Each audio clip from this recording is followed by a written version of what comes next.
Hi good afternoon. सास बहू और सेंसेक्स के आज के इस थर्सडे एपिसोड में आप सबका स्वागत है। कैसे रीच आउट करना है वो आपकी स्क्रीन पे नजर आ रहा है। मदद करने के लिए आज कोलकाता से गुरुवार के दिन होते हैं ओम कैपिटल के राजेश अग्रवाल साहब। राजेश जी गुड आफ्टरनून, बस आता हूं आपके पास। पहले जरा क्विकली निफ्टी रख दीजिएगा स्क्रीन पे, मार्केट रखिएगा भाई। सुबह के समीकरण बता रहे थे कि हम चौथे दिन दबाव के साथ खुलेंगे और गिफ्ट निफ्टी की तर्ज पे ही हम 90 पॉइंट दबाव के साथ खुले। उसके बाद शुरुआती ट्रेड में 120 पॉइंट का दबाव था, 8.9 तक गिर गए थे हम। वहां से एक बढ़िया रिकवरी का ट्रेड प्ले आउट हुआ। एक समय तो ऑलमोस्ट इन ग्रीन थे, महज 6 पॉइंट इन रेड में थे, पर उसके बाद फिर कूल ऑफ हो रहे हैं। अब हम 1/3% वापस 85-90 पॉइंट का दबाव, और वापस दबाव बढ़ता हुआ आपको नजर आएगा। भाई वो वेस्ट एशिया क्राइसिस 12वां दिन हो गया है और मामला तूल पकड़े ही चले जा रहा है। उस बीच कच्चा तेल 96 के ऊपर ट्रेड कर रहा है, ब्रेंट के भाव अब तो 97 की तरफ बढ़ रहे हैं। और रुपया कल खूब कमजोर हुआ था, आज भी संभल नहीं पाया है। वहीं लोअर लेवल्स पे रुपया चैनलाइज होता हुआ आपको नजर आएगा। मेरे ख्याल से 96.50 के ऊपर ही कामकाज हो रहा है रुपये में, तो कमजोरी कंटिन्यू करती हुई उसकी भी ये मामला है। तो इन सब का असर दिख रहा है। और सबसे दिक्कत वाली बात हो गई ये बैंक निफ्टी 1% से ज्यादा दबाव, 600 पॉइंट से ज्यादा की कमजोरी के साथ ट्रेड कर रहा है, संभलने का नाम नहीं ले रहा है। आप ऐसा समझो, इस हफ्ते चारों दिन दबाव के साथ भारतीय बाजारों ने कामकाज करा। इन 4 दिनों में हमारा निफ्टी 1.5% गिरा, निफ्टी बैंक 3.25% गिर गया। इस तरह का अंडर परफॉर्मेंस है। आज भी SBI, HDFC bank, ICICI bank दबाव के साथ, उसमें बैंक के साथ फाइनेंशियल्स में बजाज फिनसर्व जोड़ दीजिए आप। मैं सिर्फ प्रोमिनेंट नाम ले रहा हूं स्टॉक्स के। ऊपर से रिलायंस ठंडा पड़ा हुआ है। तो इतने हैवीवेट स्टॉक्स दबाव में, उसका खामियाजा देखने को मिल रहा है भारतीय बाजारों को। सॉरी, बजाज फाइनेंस रखिएगा स्क्रीन पे। मदद ऑटोज और आईटी से आ रही है, इसीलिए थोड़ा निफ्टी संभला हुआ है। बैंक्स बहुत पेन में है। ऑटोज में भी ऑटोज अच्छा कर रहा है भाई, Bajaj auto, MNM, Eicher motor अच्छा, आईटी अच्छा कर रहा है, अहेड ऑफ इन्फोसिस नंबर्स कह लीजिए। ज्यादातर लार्ज कैप आईटी अच्छा कर रहे हैं आज की ट्रेडिंग सेशन। तो कुछ सिलेक्टिव पॉकेट बेहतर कर रही हैं। आज सेंसेक्स की एक्सपायरी है, प्योरली राइटर्स के जोन्स के अंदर फंसे हुए हैं। हमारे लिए 23,900 और 23,800 पुट राइटर्स का जोन है। 23,900 से ही हम घूमे थे। हमारे लिए 24,000 और 24,200 कॉल राइटर्स का जोन है, तो उस थ्रेशोल्ड को टच नहीं कर पा रहे। तो एकदम टाइट रेंज में इस समय वीकनेस के साथ वीकनेस परसिस्ट करती हुई, ऐसा समझिए। सवाल जवाब के सिलसिले की शुरुआत करेंगे। आज हमको लखनऊ, नोएडा, बेंगलुरु और रेवाड़ी जाना है। सब के सब आपको आपकी स्क्रीन पर रेडी नजर आएंगे। अच्छा, इन सब के पास जाने से पहले मेरे साथ मेरे सहयोगी ऐसे है कि हम लोग एक दूसरे के बिना रह नहीं सकते हैं। ब्रेकफास्ट और लंच में दोनों साथ में टकराते हैं। विवेक आपको आपकी स्क्रीन पे नजर आएंगे एक बढ़िया सी एक्सक्लूसिव के साथ। दरअसल आज सुबह मैं मेंशन कर रहा था ओरेकल फाइनेंशियल सर्विसेज, ओएफएसएस का स्टॉक दिखाइएगा। चाहे वो साल दर साल इसलिए क्योंकि प्रोडक्ट कंपनी है। बहुत सॉलिड नंबर्स थे भाई। कई लोग आईटी समझ के सीक्वेंशली कंपेयर करते हैं तो भी अच्छे नंबर्स दिख रहे थे। उसके बाद स्टॉक अच्छा खुला, ठंडा पड़ता चला गया। ऐसा लगा कि एमडी सीईओ साहब का रिजिग्नेशन भारी पड़ रहा है।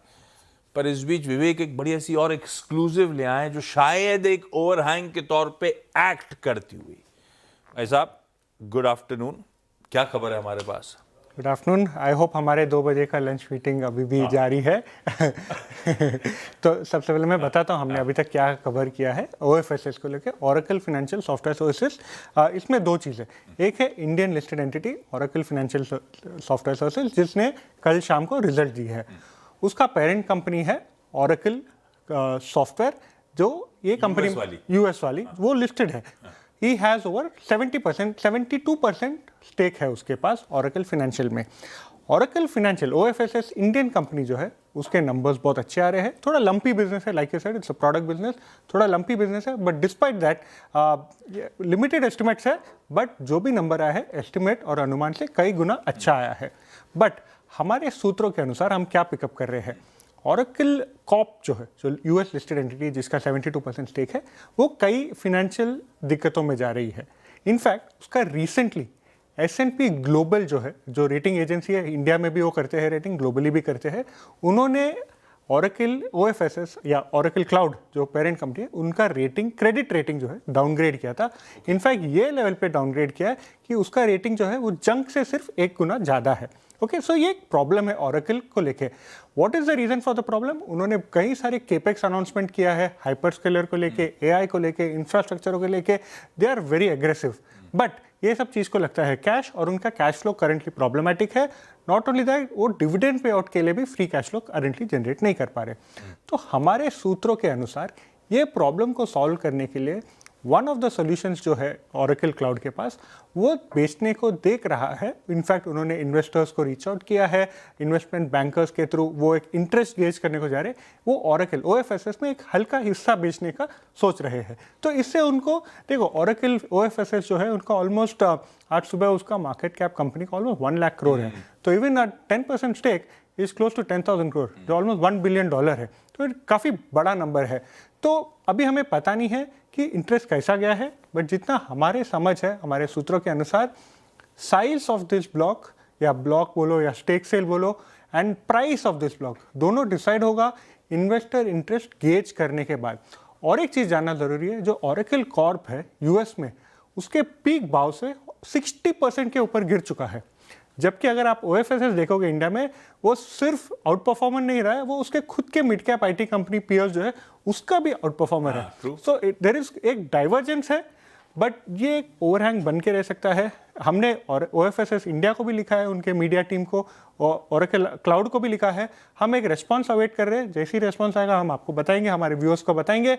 But at this point of time एक हिस्सा बेचने की बात हम हमारे सूत्रों के अनुसार लर्न कर रहे हैं, और ये हम हमारे दर्शकों को बता रहे हैं। बहुत सटीक, यही चीज सबसे ज्यादा शायद वे कर रही है। पहले तो अगर ये खबर वे की नहीं होती तो हम कहते थे MD CEO साहब का जाना बुरा लग रहा है, पर दरअसल Oracle की पेरेंट दिक्कतों में है, और उन दिक्कतों से निकलने के लिए एक विकल्प उनके पास है कि इंडियन लिस्टेड एंटिटी जो बढ़िया 1 लाख करोड़ के मार्केट कैप पे बैठी है और उनके पास 72% स्टेक है, उसका एक चंक बेचने की तैयारी अपनी दिक्कतों से पार पाने के लिए। और ये शायद एक बढ़िया हो रहा है। विवेक, थैंक यू सो मच ये बढ़िया से अपडेट शेयर करने के लिए। विवेक बिजी थे, फिर भी निकल कर आए, ये कुछ पढ़ाई कर रहे थे अभी बहुत ज्यादा, कोई कंपनी अपनी आने वाली इनके इंटरव्यू के लिए। चलिए सवाल जवाब। विवेक थैंक यू, मुलाकात होगी 2 बजे आपसे। लखनऊ जा रहा हूं सबसे पहले अंकिता मिश्रा जी के पास। अंकिता मैम, सॉरी थोड़ा डिले के साथ आ रहा हूं। गुड आफ्टरनून मैम, सवाल पूछें पहला। सर मेरा पहला सवाल रिलायंस के ऊपर है। हाँ सर रिलायंस के मेरे पास 59 शेयर है 1290 के रेट पर, तो सर अभी क्या करना चाहिए? अंकिता मैम, लंबी अवधि का सोचा या ट्रेडिंग वेडिंग करी थी? नहीं सर, लॉन्ग टर्म है। Rajesh sir, good afternoon. Ma'am के पास 1300 रुपए ऑड के आसपास के कह लीजिए रिलायंस के स्टॉक्स हैं लंबी अवधि के लिहाज से। क्या करना चाहिए, क्योंकि चल नहीं रहा है बहुत टाइम से राजेश सर, तो हम रिटेल थोड़ा सा कंसर्न से हैं। गुड आफ्टरनून आशीष जी, और भी जो महिला मित्रगण सब पैनल में हैं, सबको नमस्कार। रिलायंस आपने सही कहा, नहीं चल रहा है as a stock, market cap नहीं चल रहा है, बट कंपनी बहुत शानदार चल रही है। इस बार के नतीजे आप देखो, पहली तिमाही के 24.5% रेवेन्यू में जंप, 10% एबिटा में जंप, 6% बॉटम लाइन में जंप, जियो प्लेटफॉर्म पे 533 मिलियन सब्सक्राइबर, रिटेल में 20,000 के ऊपर स्टोर जो कि 7,000 टाउन्स में बटे हुए हैं, और across grocery, consumer electronics, fashion, lifestyle सब जगह ग्रोथ देखी गई। एफएमसीजी जो कि बहुत छोटी लेवल से स्टार्ट हुआ था, आज की डेट में उसने पहली तिमाही में 8600 करोड़ का रेवेन्यू जनरेट किया है, जो कि अच्छी ग्रोथ दर्शा रहा है। इंटरनेशनल एक्सपेंशन भी कर रहे हैं। कैंपा और इंडिपेंडेंस, ये 2 प्रोडक्ट इन्होंने बहुत अच्छे लॉन्च किए। इसके अलावा AI कह लीजिए, आपके मीडिया कह लीजिए, सारी पायदान पे खड़ी है। जियो का IPO सामने में एकदम अनाउंस्ड है। मैं समझता हूँ बस वक्त की बात है। लंबी अवधि में हमारा जो टारगेट इस स्टॉक में है वो 1800 रुपए का है, तो कम से कम 12 से 18 महीने का नजरिया रखें, बनी रहें स्टॉक में। किसी भी कारण से 1250 तक आता है, जो हमारे दर्शक देख रहे हैं, इनके अलावा भी वहां पे खरीदारी की सलाह रहेगी। पर राजेश सर, स्क्रीन पे और नीचे PVR आइनॉक्स के नंबर्स आते हुए, घाटे के मुकाबले मुनाफा, नंबर्स देखते रहिए आप लोग। अच्छा, रिलायंस की चर्चा हुई तो ध्यान रखिएगा, इस चैनल की ओनरशिप और मैनेजमेंट दोनों रिलायंस के ही पास हैं, तो एक प्लीज इंडिपेंडेंट एडवाइजर से अंकिता मैम और आप सब भी कंसल्ट करिएगा। नोएडा से दीप्ति चौरसिया मैम जुड़ती हुई। Deepti ma'am, good afternoon. Ma'am, आपका पहला सवाल। Good afternoon sir. मेरा पहला सवाल है, मेरे पास जीएमआर एयरपोर्ट के शेयर हैं 89 के रेट पे, इन्वेस्टमेंट के हिसाब से है ये, तो मैं इसे बुक करूं? तो इन्वेस्टमेंट के लिए तो बुक, कोई ऐसा कुछ लग रहा है कि मुनाफा बांध लेना चाहिए, डर लग रहा है थोड़ा सा, क्यों ऐसा पूछा बुक करूं? सर ये अभी तो सोचा तो लंबी अवधि के लिए ना हमने, कितना टाइम हो गया लिए हुए? सर मुझे ये मैंने लिया था जब अभी ट्रम्प ने अटैक किए थे ना, उस टाइम पे लिया हुआ था, जब मार्केट बहुत गिरा था। ठीक है, तो मार्च के आसपास लिया हुआ ऐसा समझूं, मार्च अप्रैल? हाँ जी। बुरा नहीं है, बीच में तो और भी तेजी आई थी। खैर, GMR airport Rajesh sir long term के लिए है कैसा? पहले तो आपने बहुत अच्छा किया, पैनिक में खरीदारी करी, बहुत अच्छी strategy. GMR airport, 3 airport already operate कर रहे हैं, 2 नए अनाउंस्ड हैं जो कि बहुत जल्दी ऑपरेशनल हो जाएंगे। रेवेन्यू बढ़ता हुआ नजर आ रहा है, बट 109-110 के आसपास मुझे लगता है वैल्यूएशन ने सब कुछ डिस्काउंट कर लिया है। एक बार मुनाफा बांध ले, बेहतर होगा। एक बार मुनाफा बांध लें, बेहतर होगा। बेंगलुरु से रेणु सिंह मैम जुड़ती हुई। रेणु मैम, हाय, गुड आफ्टरनून। रेणु मैम, आपका सवाल। Good afternoon everyone. मेरा सवाल है टीएमपीवी पर, टाटा मोटर्स पैसेंजर व्हीकल। मैंने 727 पे बाय किया है, अब बहुत लॉस में है, तो what should I do? TM 727। Renu ma'am, आपके पास 2 स्टॉक आ गए होंगे मेरे ख्याल से। टाटा मोटर्स पीवी भी होगा और एक टाटा मोटर्स के नाम से होगा, जिसे हम कहते हैं टाटा मोटर्स सीवी। हैं क्या पोर्टफोलियो में 2 स्टॉक्स? ये पैसेंजर व्हीकल्स है, पीवी। नहीं, तो 727 पे आपने लिया था टाटा मोटर्स, है ना? उसके बाद एक डीमर्जर हुआ था, उस भाव पे डीमर्जर हुआ था, तो एक टाटा मोटर्स पीवी भी होगा और एक टाटा मोटर्स लिमिटेड भी होगा। आप एक बार चेक करना। खैर, टाटा मोटर्स पैसेंजर व्हीकल्स पे व्यू क्या आ रहा है राजेश सर, कैसा है ये? आशीष जी, आपने सही कहा, इनके 2 स्टॉक होंगे और दोनों की कंबाइंड वैल्यू आज की डेट में 727, जो कि इनकी खरीद भाव है, वही आ रही है। पैसेंजर व्हीकल डोमेस्टिक अच्छा कर रहा है, ईवी अच्छा कर रहा है, बट जो भी दिक्कतें वो जेएलआर की तरफ से है और जो शॉर्ट टर्म में सुलझती हुई नजर नहीं आ रही हैं। खास टाटा मोटर पीवी 340 के आसपास आए तो एक बार निकल जाए, और सीवी इनके पास आया होगा उसमें बनी रहे। ओके। रेवाड़ी से दीप्तिमयी मिश्रा मैम जुड़ती हुई। मेरे ख्याल से मुलाकात हो चुकी है दीप्ति मैम से। Deepti ma'am, welcome back. सवाल कौन सा आज का? जी सर, गुड आफ्टरनून। सर पहले ही मिल चुके हैं, फिर बहुत दिन पहले मैं आई थी, कुछ क्वेरी था, फिर आज लग भी रहा आई था हूँ मुझे कुछ नाम से। query। हाँ, यस मैम, सवाल आज का सवाल कौन सा?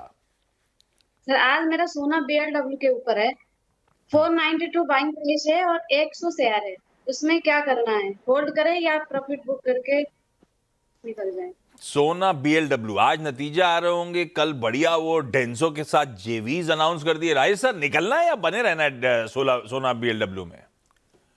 अगर आपकी लंबी अवधि का नजरिया है, साल भर रह सकती है, बनी रहे। शानदार कंपनी, ईवी का अच्छा प्ले, 237 बिलियन के ऑर्डर बुक, जिसमें 70% के आसपास ईवी के ऑर्डर बुक है।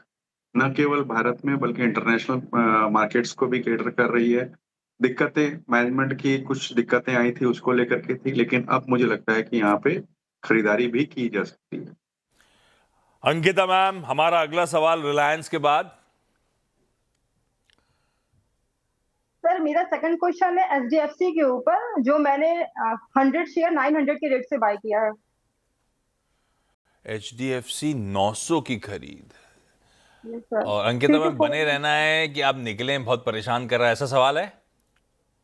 नहीं सर, मेरी अभी है, 1 साल में रुक सकती हूँ, 1 ईयर। कमा के देगा तो रुके हैं, अभी तो डिसअपॉइंट ही कर रहा है। राजेश सर, एचडीएफसी बैंक अब थका रहा है, रिजल्ट भी डिसअपॉइंट कर गए, अब थोड़ा सा पेशेंस लूज हो रहा है, क्योंकि आपके पास बहुत सारी अपॉर्चुनिटीज हैं, आपको अभी भी हम blue chip, bluest of blue chip उसको समझ के रखे हुए हैं, कमा के नहीं तो फायदा नहीं है ना, क्या करना है इसमें? अब 900 का भाव है मेरा तो खरीद का। देखिए, आपने सही कहा, पहली तिमाही के नतीजे निराशाजनक आए, जबकि पेयर ग्रुप्स के नंबर बहुत अच्छे आए। शॉर्ट टर्म में या मीडियम टर्म का कोई नजरिया हो तो मैं समझूंगा कि इसमें कोटक में स्विच कर जाना चाहिए, बेहतर होगा। वैसे मैं दोबारा कहना चाहूँ, आपने जो कहा HDFC bank blue stock blue chip है, शॉर्ट टर्म में दिक्कतें आई है बट लॉन्ग टर्म में अच्छा हो सकता है, बट अपॉर्चुनिटी आपको कोटक में बेहतर बैठ रही है। तो बेहतर ये है कि ये यहां पे बेच के लॉस बुक कर लूं और कोटक में शिफ्ट कर जाऊं राजेश सर? कर सकती हैं, एक बार आप कोटक में स्विच कर लें। बेहतर जहां विकल्प है वहां जाना चाहिए, ये करा जा सकता है। आप कॉल लीजिए। दीप्ति मैम, अगला सवाल। सर IFCI है मेरे पास में 78 के रेट पे 1000 शेयर्स हैं। 78 बीच में तो बहुत स्पाइक भी आया था राजेश सर। अब पता नहीं है ये फिर से जागेगा जब NSE का IPO का समय आएगा, तब तक क्या करना है? बने रहना है, निकल जाना है? देखिए, वैल्यूएशन बहुत स्ट्रेच्ड है। इनके खुद की ऑपरेशंस की बात की जाए तो वैल्यूएशन किसी भी तरीका से इन्वेस्टमेंट नहीं कहती है। इनकी होल्डिंग स्टॉक होल्डिंग में है करीब करीब 52% और स्टॉक होल्डिंग होल्ड करता है 4% NSE का। उस खबरों पे ये स्टॉक बहुत जोरों से चला। जब आएगा हो सकता है 2-4-5 रुपया ऊपर भी चला जाए। कोई भी उछाल पे निकलने की कोशिश करें। भाई साहब, इस बीच ब्रेंट अब 97 पर खड़ा है, आके इंचअप कर रहा है, अभी भी इंचअप कर रहा है। थोड़ा सा नजर रखिएगा इस पे। रेणु मैम, हमारा अगला सवाल टाटा मोटर्स के बाद। Two more questions. One is Tata Elxsi, लिया हुआ है 6200 का बाय है। Yes, 6200 का बाय है। 6200 का बाय। मेरे भाव से राजेश सर आधा हो चुका है, अभी भी कोई रिस्पाइट नहीं, नंबर्स अभी भी डिसअपॉइंट कर रहे हैं।